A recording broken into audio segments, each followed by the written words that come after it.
एक बार की बात है। श्याम एक गरीब किसान था जो हमेशा अपनी गरीबी से परेशान रहता था। वह कथापुर नामक गांव में अपनी माँ के साथ रहता था। श्याम अपनी माँ को बहुत प्यार करता था। वह हमेशा अपनी माँ से अपनी गरीबी का जिक्र करता रहता और चिंतित रहता। उसकी माँ उसे हमेशा दो शिक्षा देती थी।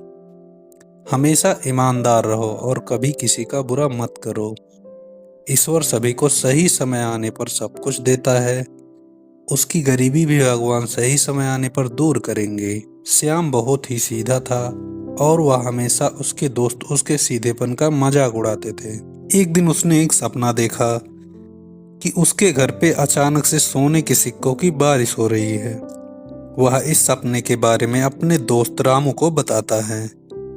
रामू उसकी बात का मजाक उड़ाते हुए कहता है, हाँ, मुझे भी सपना आया था कि खेत में सोने के सिक्कों का घड़ा निकलता है और मुझे मिलता है। यह कहकर वहां से हंसता हुआ चला जाता है।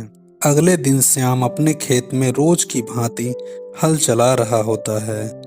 अचानक उसकी नजर एक घड़े पे पड़ी। वह जैसे ही घड़े को खोलता है, उसकी आंखें फटी की फटी रह जाती हैं। जी हाँ, उसमें सोने के सिक्के थे। वह बेचारा बहुत दुखी होता है। उसे लगता है ये तो उसके मित्र रामू का सपना था और उसे यह सिक्के रामू को दे देने चाहिए।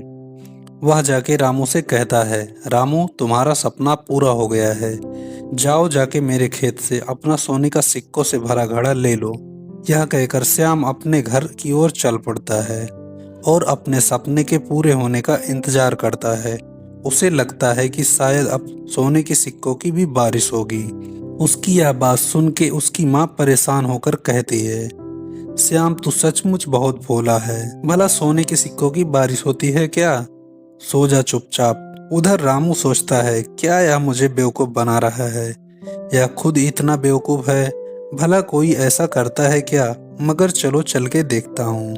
रामू जैसे ही खेत में पहुंचता है, वह उसे घड़ा दिखता है। मगर यह क्या, उसमें तो ऊपर से 5-6 सांप दिखते हैं, जिसे देखकर वह घबरा जाता है। उसे लगता है कि इस घड़े में कोई सिक्के नहीं हैं। श्याम ने उसे नुकसान पहुंचाने के लिए खुद घड़ाया रखा है। रामू सोचता है, आज रात श्याम के घर जाऊंगा और श्याम की छत से ही इस घड़े को ऊपर से ही उलट दूंगा। उसी रात श्याम की छत पे चढ़ता है और देखता है नीचे आंगन में श्याम सोया हुआ है। रामू घड़े का ढक्कन हटाता है और घड़ा पूरा श्याम के ऊपर उलट देता है। सांप नीचे गिरते ही खेत की ओर बाहर चले जाते हैं। और यह क्या, अचानक से इतने सारे सोने के सिक्कों की बारिश होने लगी। कहाँ से आए ये सिक्के? क्या सोने के सिक्कों की बारिश हुई? जी नहीं, घड़े में सोने के सिक्के थे जो रामू को नहीं दिखे।